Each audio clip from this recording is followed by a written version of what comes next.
आणि एक महत्त्वाची घडामोड आहे। अजित पवारांनी शरद पवार गटाचे खासदार अमोल कोल्हे यांना पाडण्याची थेट घोषणा केली आहे। शिरूरमध्ये पर्याय देणार आणि तिथे असलेला उमेदवार निवडून आणणार असं म्हणत अजित पवारांनी नाव न घेता अमोल कोल्हेंवर निशाणा साधला।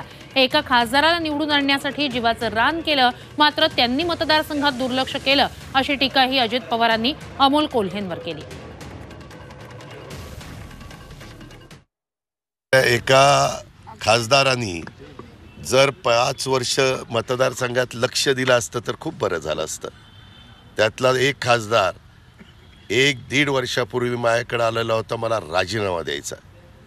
त्या खासदाराला उमेदवारी मी दिलेली आहे। त्या खासदाराला निवडून आणण्याच्या करता जीवाचं रान मी आणि दिलीप वळसे पाटलांनी केलेलं आहे। त्यांना खासगीत असं बोलवा आम्हाला समोरासमोर।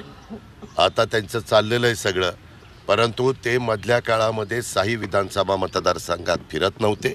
अमृत नोनी आर्थो प्लस, ये एक प्रूवन फॉर्मूला है। इसमें मौजूद नोनी फल के गुण और आयुर्वेदिक जड़ी बूटियां शरीर को जरूरी पोषक तत्व देने के साथ साथ हड्डियों और जोड़ों के घिसने, उनमें होने वाले सूजन और दर्द को रोकने में मदद करता है। दर्द मुक्त जीवन के लिए अमृत नोनी आर्थो प्लस। त्यांनी पूर्णपणे दुर्लक्ष केलेलं होतं। त्यांनी पूर्णपणे मला आणि त्यावेळेसचे आमचे वरिष्ठ त्यांनाही सांगितलं होतं मी राजीनामा देतोय, मी एक कलावंत आहे, माझ्या सिनेमावर परिणाम व्हायला लागलेला आहे।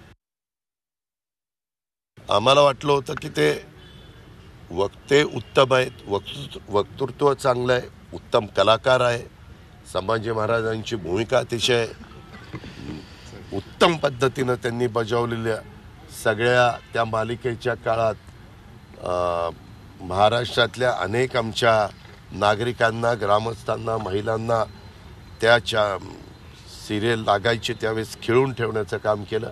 हे त्यांचे प्लस पॉईंट आहेतच, पण ते प्लस पॉईंट आहे। तू काळजीच करू नको, तिथं दिलेला उमेदवार मी आज तुला सांगतो की निवडूनच आणून दाखव।